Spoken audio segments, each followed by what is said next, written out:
بسم اللہ الرحمن الرحیم۔ السلام علیکم۔ حضرت عبد الرحمن بن زیاد سے روایت ہے کہ ایک وقت حضرت موسیٰ علیہ السلام کسی مجلس میں بیٹھے تھے۔ اتنے میں ابلیس ان کے پاس آیا اور اس کے سر پر کلے دار ٹوپی تھی جس میں طرح طرح کے رنگ تھے۔ جب حضرت موسیٰ علیہ السلام سے قریب ہوا تو ٹوپی اتار ڈالی اور سامنے رکھ لی، پھر آ کر سلام علیک کیا۔ حضرت موسیٰ علیہ السلام نے کہا تو کون ہے؟ بولا میں ابلیس ہوں۔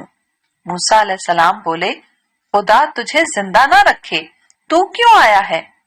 کہنے لگا میں آپ کو سلام کرنے کے لیے آیا تھا کیونکہ آپ کا مرتبہ اور آپ کی منزلت اللہ تعالی کے نزدیک بہت ہے۔ حضرت موسیٰ علیہ السلام نے پوچھا کہ وہ کیا چیز ہے جو میں نے تیرے سر پر دیکھی تھی؟ کہا کہ اس سے اولاد آدم علیہ السلام کے دلوں کو لبھا لیتا ہوں۔ پوچھا کہ بھلا یہ تو بتا وہ کون سا کام ہے جس کے مرتکب ہونے سے تو انسان پر غالب آ جاتا ہے؟ جواب دیا کہ جب آدمی اپنی ذات کو بہتر سمجھتا ہے اور اپنے عمل کو بہت کچھ خیال کرتا ہے اور اپنے گناہوں کو بھول جاتا ہے۔ اے موسیٰ میں تم کو 3 باتوں سے ڈراتا ہوں۔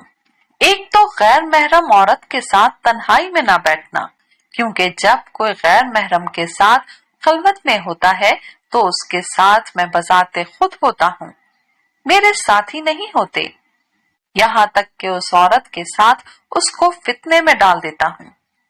دوسرے اللہ تعالی سے جو عہد کرو اس کو پورا کیا کرو، کیونکہ جب کوئی اللہ تعالی سے عہد کرتا ہے تو اس کا ہمراہی اپنے ساتھیوں کو چھوڑ کر میں خود ہوتا ہوں، یہاں تک کہ اس شخص اور وفائے عہد کے درمیان حائل ہو جاتا ہوں۔